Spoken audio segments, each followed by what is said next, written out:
السلام عليكم اخواتي، كيف دايرين؟ لاباس عليكم؟ اموركم هانيه؟ احوالكم طيبه؟ كنتمنى من الله يلقاكم هذا الفيديو في تمام الصحه والعافيه، وتكونوا اخواتي فرحانين وناشطين نتوما ووليداتكم وازواجكم وكل من هو عزيز عليكم. الله يرزقني ويرزقكم البركه في الرزق وفي المال وفي داكشي اللي كتمناو يا رب يا كريم. اليوم ان شاء الله فيديو جديد او روتين جديد ان شاء الله غادي نشارك معكم تحت الطلب ديالكم. غادي نشارك معكم هاد المسيمنات، الطريقه ديال العجن ديالهم، الطريقه ديال التجميد ديالهم، الطريقه ديال الطياب، يعني باش يجيونا ناجحين مسمن.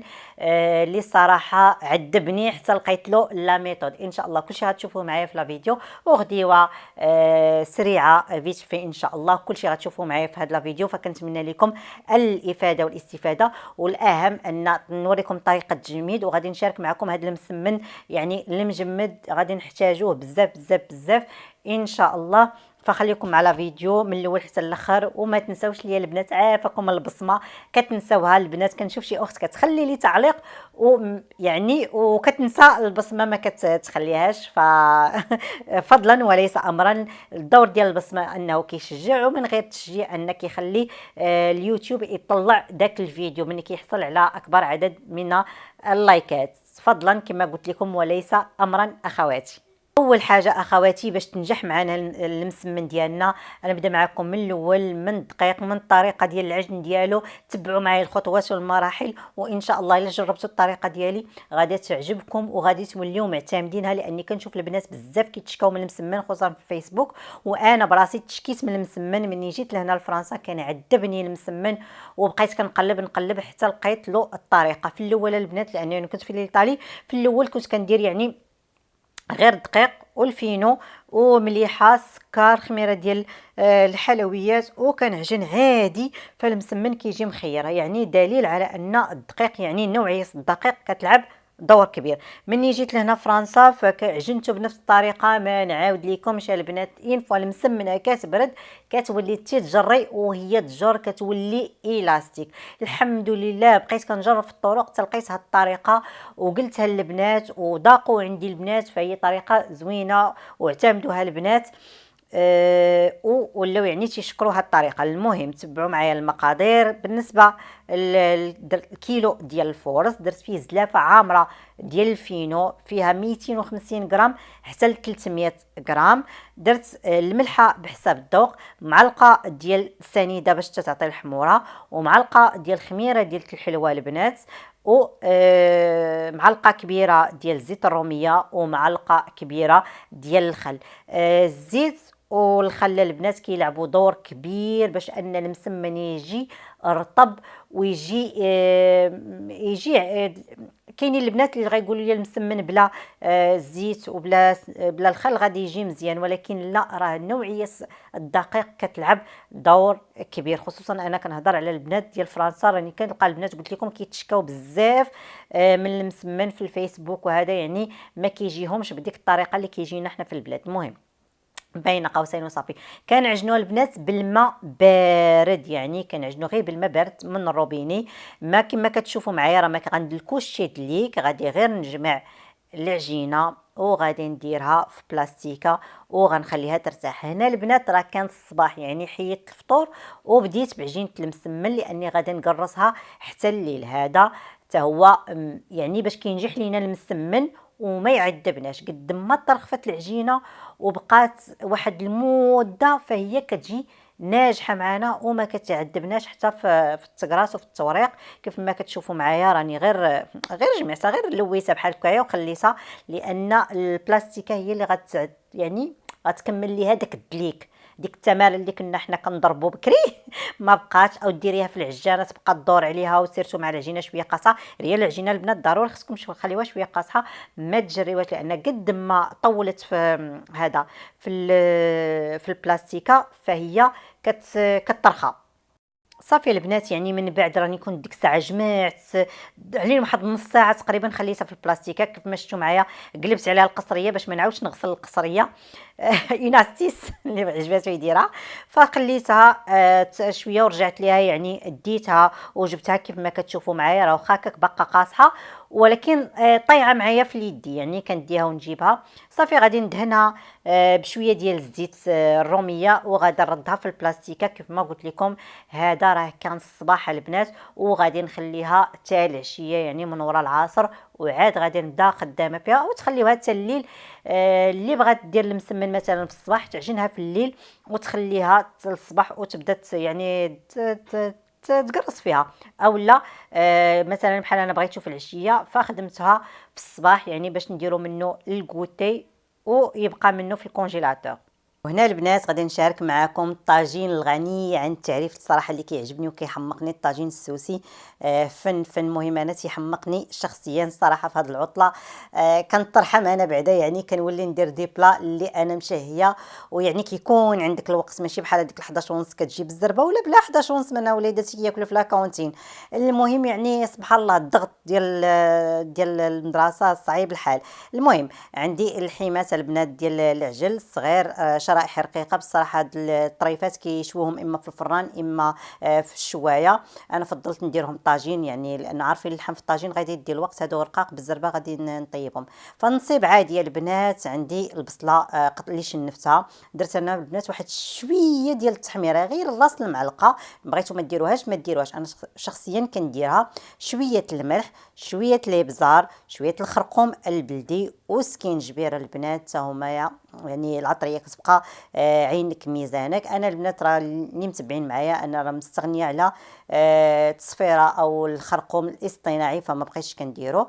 صافي البنات، وضريس تاع الثومه و هذا القزبر ومعدنوس. صافي غادي قليت غير في شويه الزيت البلديه والروميه، يعني ميلونجي. هنا راه كنت خليتهم كيتقلاو مره كنقلب.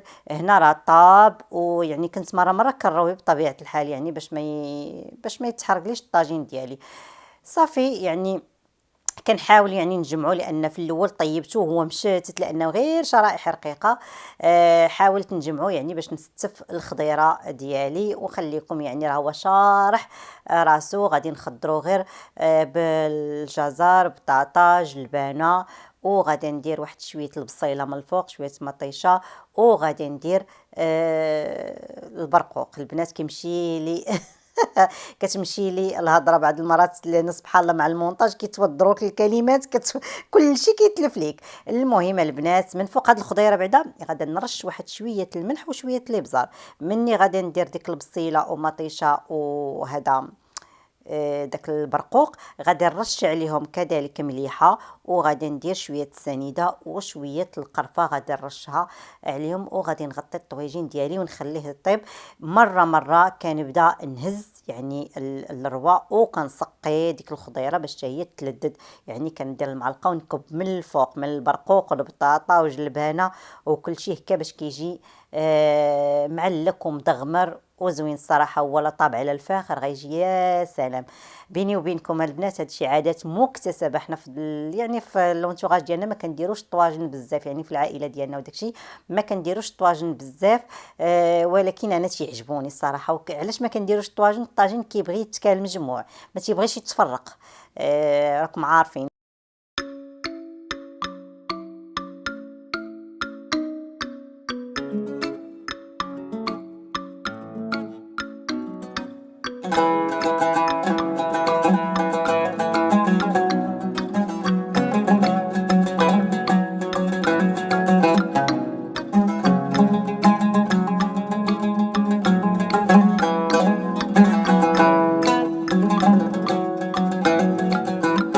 وهانا رجعت البنات، يعني من بعد ما تغدينا اللهم اديمها نعمه واحفظها من الزوال. البنات يعني ملاحظه ملي كنكون دايره طويجين فغالبا ما كنديرش لا شلاضه ولا حتى شي حاجه، كندير عويصير وصافي. يعني راه الطاجين يعني مكتاف يعني فيه خضر كلهم. المهم رجعت للمسيمنات ديالي. هنا البنات راه كانت العشيه يعني من ورا صلاه العصر، يعني بشحال رجعت للمسيمنات. كما كتشوفوا العجينه ديالي يعني كتولي مطاطيه بحال راني دلكتها وعاود دلكتها ودرت ليها واحد المجهود اللي كبير، وهي راه ماشي واحد المجهود اللي عطيتها. راكم كيف ما شفتوا معايا هذه هي طريقتي معتمداها من سنين لا هي. ولا الخبز راني مشاركه معكم، الخبز ديال البواطه اللي ما فيه لا تماره ولا قوه الدليك. وناجح، يعني كيجي مفشفش وكيجي يعني تقولي ضربتي عليه واحد التماره. غتقولوا لي عندك العجانه وكتعجني بها، فبعض المرات العجانه ما تتعجنش كونتيتي كبيره، كتعجن كونتيتي غير قليله. صافي رجعت للمسيمنات ديالي، غادي نشكرهم نشكلهم البنات، سمحوا لي. قريصات صغيورين على حسب عينكم ميزانكم. انا تقريبا كندير 100 غرام، يعني راكم عارفين بعض المرات ملي كنت كندير لي كوموند فكندير فيها تقريبا كل مسمينه 100 غرام. دابا لداري فكنخدم يعني عيني ميزاني. واحد الملاحظه البنات، يعني غتكونوا لاحظتوا معايا اني انا حتى كنقطع دوك الكريسات كاملين، يعني القياس اللي بغيت، وعاد كنبدا يعني نلولب فيهم بحال هكايا. علاش البنات ما كنبغيش الزيت تقيس العجينه. الا قاست العجينه من التحت فهي ما كتجمعش لينا البنات، وكتبقى يعني مفزره ديك العجينه. داكشي علاش حتى الاخير كنلولبهم بحال هكايا كلهم نكملهم، وعاد كنبدا ندهن بالزيت. وكنحط انا البنات كنخدم بهاد الطبيله لتحت دائما، كنحطهم هنايا وكنغطيهم بالبلاستيكه باش كتبقى لي البلون دو طرافاي مطرف، وهما تما كيبقاو مطرف. يعني الطبله عندي البنات راه كتجمع، يعني ملي كنبغيها كنحلها، ومني ما كنكونش محتاجاها فكنطويها. صافي كندهنهم بحال هكا بالزيت، وغادا نولي نغطي عليهم بالبلاستيكه ديالهم. وهنايا ثاني غادا نميك عليهم. بحال غتقولوا لي كتلعبي، ولكن راه هذا هو السر النجاح ديالو. يعني خاصك ما تكونيش مزروبه على المسمن، يعني باغا تخدميه يعني وتخبزيه في الساعه ديالو، فما غاديش يجي مزيان. ضروري خصك تعطيه الخاطر. بالنسبه للبنات للتوريق فانا كنستعمل الزبده الحيوانيه اللي بغيتو البنات، ديروا كل وحده على حساب الزبده اللي كتبغي. كنخلطها البنات مع الزيت الروميه، يعني كندير تقريبا ثلث ديال الزيت والثلثين ديال الزبده المذابه اللي كنخليها شويه يتبخر منها داك الحليب ديالها. وكان يعني باش كندهن البلون دو طرافاي والزبده المسمنه في الاول، فكندهنها بالزيت الروميه وكنرش بالفينو البنات، يعني كما معروف. صافي البنات كنبدا باول مسمنه، يعني لولبتها كندهن البلون دو طرافاي ديالي بالزيت. ما الزبده البنات علاش ما كندهنش بها؟ لانها كتبدا شويه شويه كتجمد صافي، وما كتولي اتعذب في الخدمه. دونك داكشي علاش كندير الزيت. كما شفتوا معايا دائما كنقولها لكم باش تجينا سهله، ندهنوا البلون دو طرافاي مزيان بالزيت، ونقرصوها واحد شويه، وندهنوا لها الوجه ديالها بالزيت، ونعاودوا نقلبوها يعني ونسرحوا هكا كتعطينا الطوع مزيان. لاستيس باش ان يعني ما تستهلكش لينا الخليط ديال الزبده والزيت بزاف، هو المعلقه البنات. المعلقه يعني كتولي تهزي معلقه او معلقه ونص من الخليط وكدهني. الا دخيتي يدك فيدك كتهز كونتيتي كبيره، كيجي داك يعني كتشرب لك اول حاجه، يعني كتضيع لك كما نقولوا الخليط تاع الزبده والزيت، وكتجي يعني شاربه الزيت بزاف ولا الزبده بزاف، يعني كتجي ديك المسمنه يعني كتقهمك. فيها اقتصاد وفيها يعني تاع القهمه المسمن، يعني ما تيضركش بزاف. كيف ما قلت لكم البنات رجع معكم الطريقه راكم شفتوها، يعني كنقلبها كنقرص شويه وكنولي نقلبها. وركزوا لي البنات على الجناب، شي الجناب ركزوا عليهم بزاف بزاف بزاف، هما اللي كيشمتوا المسمن. شي مازال الوسط، يعني ملي كتبداي تربعيها ملي كتكون مسمنه فهي راه كتعطيها يعني تقراص مزيان. اما دوك الجناب تيجيو معجنين وغلاض، لذلك اعطيوهم هما التوراق. كنورق عادي يعني طريقه المسمن العاديه واللي باينه، يعني اللي كتعرفوها كاملين. كنتمنى يعني كاع هاد الافكار اللي قلت لكم على المسمن تجربوهم، وان شاء الله غادي ينجحوا معاكم. كاينين يعني كاع لي زاسيس غادي نذكرهم لكم باختصار. ان العجينه ديال المسمن تعجن يعني بكري وتقعد تطلق الطرخه، سواء كنتم مزروبين على واحد ساعتين ولا هذا، ما تقصحوش العجينه، خليوها شويه رطبه. المهم يعني السر النجاح ديالها هو الطرخه مزيان ديك العجينه. لولبوها قريصات تاني وخليوها تطلق باش ما تعذبكمش. تولي انت تقرصي وهي كترجع يعني بحال الاستيك بحال هكايا. جاتني سريعه يعني في الخدمه ديالها. عاد العجين خلاص راني قلت لكم، يعني ضروري واحد المعلقه ديال الخل ومعلقه ديال الزيت. بالنسبه لي البنات انا ما كنديرش الخميره ديال الخبز، انا ما تنديرهاش، يعني ولفتها يعني من ابيتيد من دارنا ما كديرهاش الوالده ديالي، فانا ما كنديرهاش. غادي نكمل البنات بهذه الطريقه المسمنات ديالي كاملين، وكيف ما شفتوا معايا يعني كل مسمنه كندير فيها معلقه، اللي بانت لي شويه ناقصه راني كنزيد فيها شويه. ركزوا لي على الجنابه البنات. المهم هذا ما كان البنات، غادي مازال نكمل معكم المراحل. البنات غادي ندوز معكم للطريقه ديال التجميد. فان فوا كنكمل الكونتيتي اللي تجيني في هاد اللاطا او البلاطو على حساب اللي كيدخل لكم الكونجيلاتور. مثلا انا هنايا البنات كيهز لي 6، فدرت يعني 5، ولكن انا غنزيد 6 يعني 6 باش نكملها.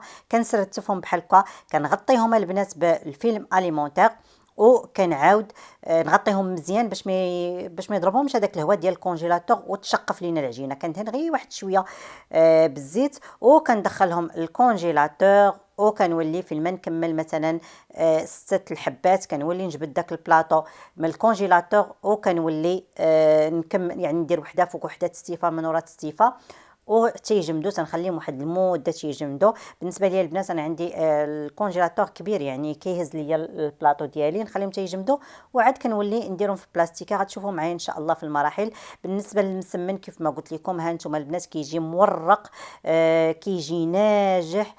يعني غير جربوا واعتمدوا. الطريقه ديال الطهي البنات راني كنت قلتها لكم في واحد لا فيديو قبل، او ما عرفتش واش حطيتو هذاك لا فيديو ولا ما حطيتوش. المهم ما كنعقلش، كنسجل وكنولي ننسى. المهم البنات كي كنحطوا المسمنه كنتسناو عليها غير واحد شويه، كنوليو ندهنوا لها الوجه ديالها بالزيت. ديروا هاد العمليه اللي كندير انا باليدي ديروها نتوما بالمعلقه باش ما تهش لكم اليد الزيت بزاف ويجي تاني المسمن شارب الزيت. المهم كنقلبهم كما شفتوا راني قلبت المسمنه كي حطيتها خليتها غير واحد شويه وقلبتها، ومره كندور ديك المسمنه باش كتبدا تنفخ. هذا هو السر تاني باش تجي ديك المسمنه مفخفخه وخاويه ومورقه. يعني ضروري حتى الطياب راه كيلعب دور كيف ما قلت لكم. مره كنقلبها، مره كنقلبها.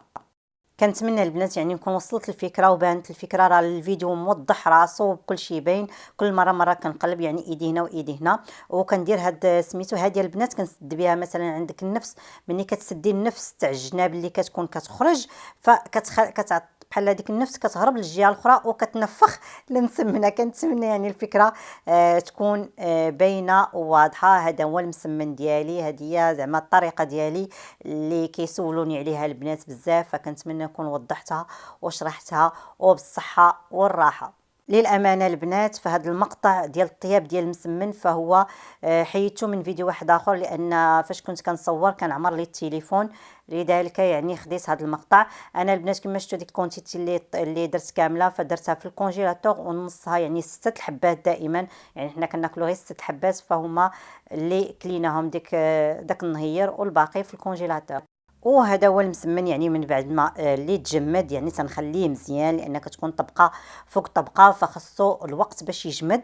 فكنحيدو كما غتشوفوا معايا يعني غادي يكون ملي كديري ديك الميكا فما كيلصقش على بعضياتو. فكنستفو في هاد البلاستيكه ديال الكونجيلاتور وكنولي نديرو في الكونجيلاتور. فكينفع غير كتجبدوها البنات. غادي نشارك معكم شي نهار ان شاء الله ملي غنجبدو من الكونجيلاتور وغادي نطيبو، غادي تشوفوه كيفاش غادي يجي، وغنشارك معكم بزاف ديال الوصفات بإن شاء الله الرحمن الرحيم إلى بقينا في الحياة. كيف ما قلت لكم يعني كتجبدوها البنات، كتدهنوا له الوجه ديالو بالزيت وكتحطوه في شي بلاطو وكديروا عليه ضروري البلاستيكه باش ما كما نقولوا باش ما يشقفش، باش ما يضربوش داك الهواء، وكتخليه غير واحد ساعتين كيكون ديجا تطلق معنا. دابا الحال بارد، حنا ما عندنا الدار سخونه يعني كتبقى ديك ساعتين وكيتطلق، كتقرصيه تربعيه وكتخبزيه كيجي صراحه احسن من داك المسمن اللي كتكونجليه هكاك. انا راه قلت لكم في واحد الفيديو كنديرها كتجيني اقتصاديه، لان مني كيبان المسمن عندي في الكونجيلاتور فكل مره كيقولوا لي سخني لينا وحيده او لا كيدوزو يسخنوا الروسهم، فكندير هاد الطريقه وكنتهنى يعني وقت ما بغيتو انا اللي كنجبدو. هذا ما كاين البنات، هادشي اللي كان في هذا الفيديو. فما تنساونيش حبيباتي من اللايكات، وكما كنقول لكم كنتمنى تستافدوا معايا من الفيديوهات ديالي ولو غير بالقليل. والسلام عليكم ورحمه الله تعالى وبركاته.